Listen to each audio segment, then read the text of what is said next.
paz do Senhor, Adoles! Tudo bem com vocês? Apesar da gente estar estudando a aula 5, a gente está iniciando hoje as aulas online da IBD nesse primeiro trimestre de 2021, a aula dos juvenis, né? Eu espero que vocês estejam todos bem e que tenham aproveitado o final de ano e as férias. Bem, a revista que a gente vai começar a estudar hoje tem como tema a Igreja e o Corpo de Cristo. Essa revista, ela vai abordar diversos temas relacionados à igreja como corpo de Cristo, né? Sendo um projeto de Deus para a humanidade. Eu tenho certeza que essas aulas vão agregar muito para o nosso crescimento espiritual. Então, fica aqui com a gente, compartilhe as aulas com o maior número de pessoas possível e vamos espalhar conhecimento da palavra de Deus para todos os lados, né? Ainda mais nesse novo ano que pra gente está começando agora. Bem, a gente vai começar a nossa aula de hoje, que é a 5, como eu falei lá no começo, e o título da aula de hoje é As Ordenanças à Igreja. Como essa é a nossa primeira aula online, mas não é a primeira lição da revista desse trimestre, eu quero começar fazendo um breve resumo das aulas anteriores que a gente não conseguiu vincular online. Então, eu quero começar fazendo uma pergunta para vocês. O que é a igreja? A gente vai falar de igreja como corpo de Cristo, mas o que é a igreja?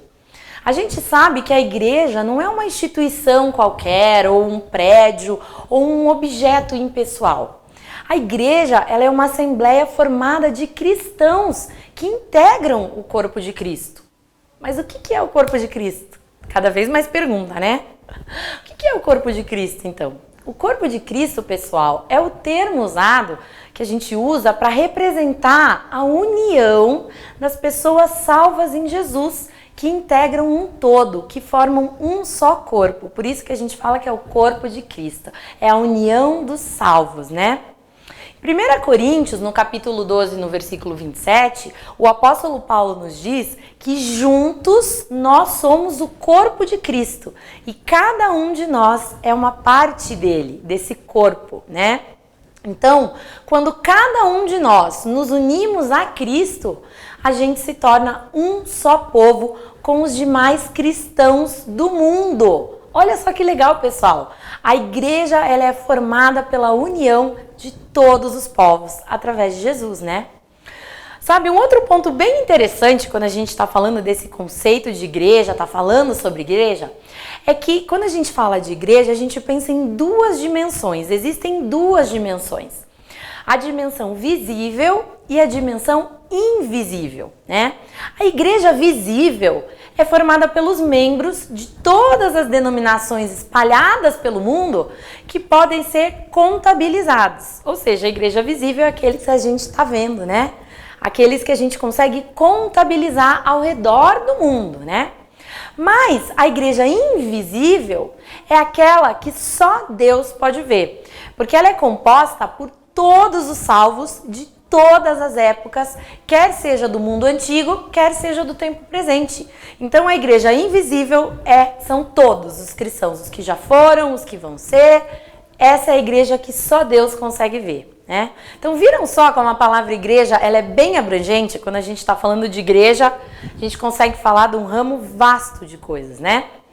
Pois bem, essa igreja que é formada pelo corpo de Cristo, obviamente ela foi fundada por Jesus Cristo, né? Ou seja, Jesus, pessoal, é a rocha sobre a qual a igreja está fundamentada. Ele é o fundamento. Jesus é a pedra fundamental da igreja, o alicerce que mantém firme ao longo de todos esses séculos, apesar das investidas de Satanás contra a igreja. Jesus é o alicerce que mantém a igreja firme. Mas, e aí? Qual é o propósito da igreja aqui na Terra? A gente já entendeu o que é a igreja, que é essa formação, essa união do corpo de Cristo ao redor do mundo. Ela é visível, ela é invisível. Mas e aí? Qual é o propósito dessa igreja fundada por Jesus aqui na Terra? A gente pode sintetizar o propósito da igreja em 3 ações. A primeira delas é adoração a Deus. A segunda é edificação mútua. E a terceira é a evangelização do mundo. Então, como eu falei ali por primeiro, a missão primordial da igreja, pessoal, é pregar o Evangelho de Cristo. Essa é a nossa grande comissão. Eu quero lembrar vocês que essa grande comissão que a gente sempre escuta falar, essa grande comissão de pregar o Evangelho de Cristo, ela é universal. Ou seja, ela se estende, pessoal, a todos, vou repetir, todos os membros do corpo de Cristo. Veja, não é uma missão pessoal do pastor da igreja ou do líder. Essa é a missão de todos nós, eu e você, que fazemos parte do corpo de Cristo. A igreja, ela tem participação na missão de Deus de reconciliar as pessoas com Ele, dando continuidade à obra redentora de Jesus. Então a gente tem sim uma parcela gigantesca nesse propósito de Deus de reconciliação com o homem. A vocação da igreja, pessoal, é adorar o Senhor, é glorificar Ele na terra. E a gente faz isso através da obediência, através das nossas boas obras, dos sacrifícios de louvor, dos cânticos, da nossa total consagração a Deus, a unidade espiritual e os frutos que a gente produz. Tudo isso que eu falei agora glorifica o nome de Deus na terra através das nossas vidas. E aí a gente cumpre a nossa vocação como igreja, como corpo. E como igreja, pessoal, a gente também tem que viver em comunhão, cuidando uns dos outros, sabe? A gente é uma grande família e a gente deve cuidar dos nossos irmãos, tanto nas necessidades espirituais, mas nas necessidades materiais também. Por isso que a maioria das igrejas espalhadas aí no mundo tem assistência social, né? As pessoas estão sempre contribuindo, sempre doando, sempre fazendo campanhas de doações, né? Porque isso é importante, a gente precisa cuidar uns dos outros, né? Então, tudo isso que eu falei até agora, pessoal, foi um breve, bem breve resumo das lições 1, 2, 3 e 4. Tá? Se você quiser se aprofundar um pouquinho mais sobre isso, o que é a igreja, o nosso propósito, a nossa vocação, pega lá a sua revista, leia direitinho as lições 1, 2, 3 e 4 e aí você vai se inteirar mais no que a gente está falando aqui.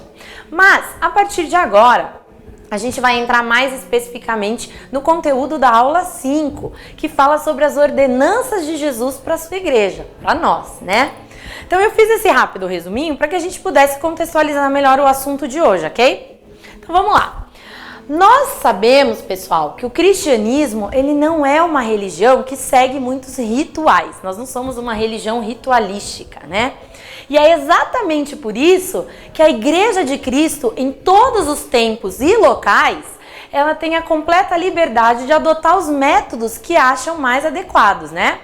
Porém, existem, pessoal, algumas ordenanças prescritas por Cristo, importante vocês entenderem isso, ordenanças que foram prescritas por Cristo, que devem sim ser observadas pela igreja de maneira universal, como, por exemplo, o batismo nas águas e a ceia do Senhor. E é sobre isso que a gente vai falar um pouquinho hoje. A gente vai começar falando do batismo nas águas. E eu quero começar com mais uma pergunta aqui, meio polêmica, né? Mas eu acho que a gente vai se entender hoje com relação a isso. Qual vocês acham que é o propósito do batismo? Por que vocês acham que Jesus deu essa ordenança?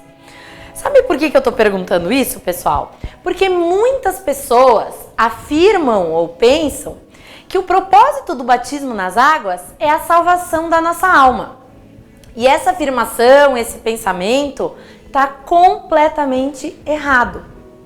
O batismo, pessoal, ele não tem o poder de salvar o pecador. Nós somos salvos quando a gente confessa com a nossa boca que Jesus é o Senhor e quando a gente crê no nosso coração que Deus ressuscitou Jesus dos mortos. Isso está em Romanos, no capítulo 10, versículo 9 e 10. Versículo famoso que todos nós conhecemos. A salvação, nós somos salvos dessa forma, confessando com a nossa boca, crendo no nosso coração que Deus ressuscitou Jesus dos mortos, né?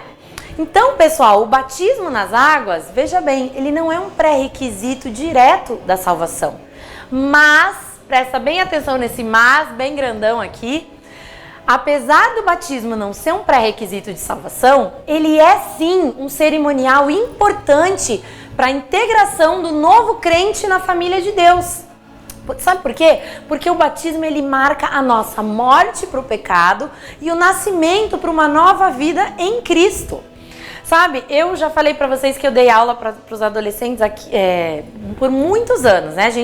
A minha família trabalhou com os adolescentes. E eu já fiz toda essa volta das revistas, né? Dos 15 a 17 anos, eu já dei todas as revistas mais de uma vez. E numa certa vez, alguns anos atrás, quando eu estava dando exatamente essa aula de hoje, eu falei exatamente o que eu acabei de falar, que o batismo nas águas é extremamente importante, é uma ordenança de Jesus para o seu povo, mas ele não é um pré-requisito de salvação. E aí, uma mãe de um adolescente veio me abordar, depois, no domingo à noite, vindo me questionar que o filho dela disse para ela que ele não ia se batizar nas águas porque a professora Rebeca tinha falado que não precisava se batizar nas águas, que não era uma coisa importante, então que ele não ia fazer, que ele já estava salvo e que ele não ia fazer. Pensa, gente, imagina a situação. E aí eu tive que dizer para ela, né, chamei as outras pessoas que estavam assistindo a aula, pedi para que falassem, repetissem o que eu tinha dito, que não era isso. E a gente teve que mostrar que, na verdade, ele não estava interessado em se batizar, né? E estava usando isso que eu falei agora como um calço, né, para não se batizar. Então, pessoal, por que eu estou contando essa história? Porque vocês acham que isso aí é plausível? Nós somos cristãos, né? A gente segue a palavra de Deus, né? A gente crê naquilo que Jesus disse. Jesus deixa uma ordenança para nós e explica a importância daquilo. Por que é que a gente não vai fazer? Né? Veja só, o batismo nas águas, como acabei de falar, ele é uma ordenança do próprio Jesus. Foi uma instrução que ele deu pessoalmente quando era homem. Por que é que a gente não iria obedecer uma ordenança do próprio Jesus? Não faz sentido, né? O batismo nas águas, pessoal, ele tem um significado lindo e muito marcante na vida de todo cristão. O meu marido tem um testemunho lindo sobre o momento em que ele desceu as águas. Ele sempre conta como o dia do batismo para ele foi literalmente um divisor de águas na caminhada cristã dele. Ele consegue ver aquele dia como literalmente o velho homem e o novo homem, né? Então, a gente não pode, pessoal, por qualquer motivo, ignorar essa instrução tão preciosa que o nosso Senhor Jesus nos deixou, né? Então, pessoal, não sigam o exemplo desse menino aí que eu contei e, fujam de qualquer desculpa. Fujam das desculpas. Busquem ser parte integrante do corpo de Cristo através dessa experiência tão maravilhosa que é o batismo nas águas. E sabe, pessoal, o batismo, ele é uma confissão pública do nosso amor a Jesus. Ele é uma confissão pública do nosso relacionamento com Ele, do quanto a gente acredita nele, do quanto a gente ama Ele, né? Eu estava conversando agora há pouco com um amigo, meu marido e um amigo aqui, sobre isso que a gente está falando agora, e esse nosso amigo deu um excelente exemplo. Ele disse que a gente, por exemplo, nós casados, né? Usamos a nossa aliança. Por que a gente usa uma aliança? Por que é importante a gente usar uma aliança no nosso dedo? Porque a gente está mostrando para as outras pessoas que a gente tem um compromisso de amor com outra pessoa. O batismo é isso. É uma confissão pública, assim como a aliança é. Você não precisa falar nada. Você está usando a tua aliança, você está fazendo uma confissão pública. Aonde você vai, que você ama alguém e está comprometido com alguém. E o batismo é exatamente isso. É aquela confissão pública do teu amor por Jesus, do teu comprometimento com Ele, né? E olha só, a gente pode atribuir para o batismo alguns significados e que tornam essa aliança ainda mais preciosa, mais poderosa. O primeiro significado que a gente pode atribuir ao batismo é a morte. Quando a gente desce as águas, né, a gente está nos identificando com a morte de Cristo. Significa que naquele momento em que a gente está descendo as águas, sabe? Que a gente está sendo viradinho ali para descer as águas, a gente está morrendo para o pecado e para a vida passada.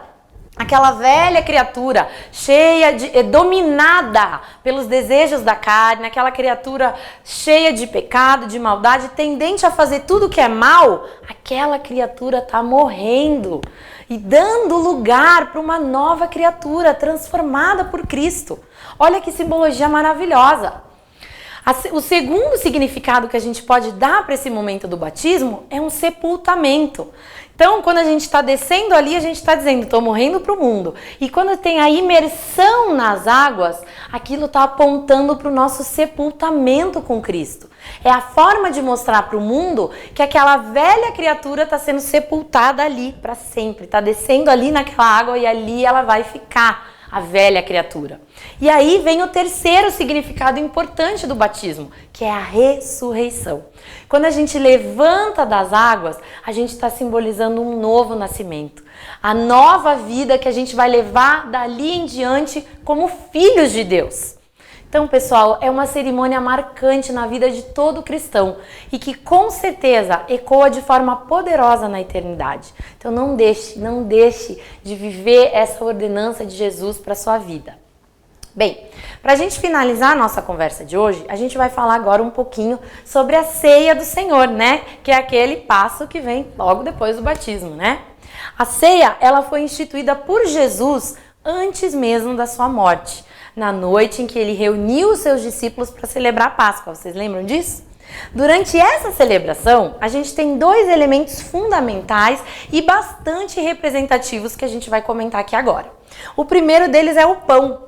O pão, pessoal, ele representa o corpo de Jesus Cristo, que foi partido e moído quando ele deu a sua vida por nós. Então, o pão está ali representando o corpo de Jesus, né, físico, que se deu por nosso lugar. E o vinho, que geralmente para nós é simbolizado pelo suco de uva, é o elemento que representa o sangue do Cordeiro, que foi derramado para purificar as nossas almas. E além disso, é o sinal bíblico da nova aliança, pela qual a gente é vinculado a Deus Pai. Então veja, tudo nessas ordenanças que nós estamos falando hoje, tanto o batismo quanto a ceia, são simbologias muito importantes para a nossa vida como cristão, né? E a ceia, pessoal, ela tem 3 relevantes significados na vida do povo de Deus, na minha vida, na sua vida. O primeiro grande significado da ceia é um memorial, porque a ceia, ela traz à memória a lembrança do sacrifício de Jesus para nos livrar do poder do pecado e da morte. Então, toda vez que a gente está ceando nas nossas igrejas, a gente está se lembrando do sacrifício maravilhoso de Jesus por nós. Então, a ceia, ela é um memorial.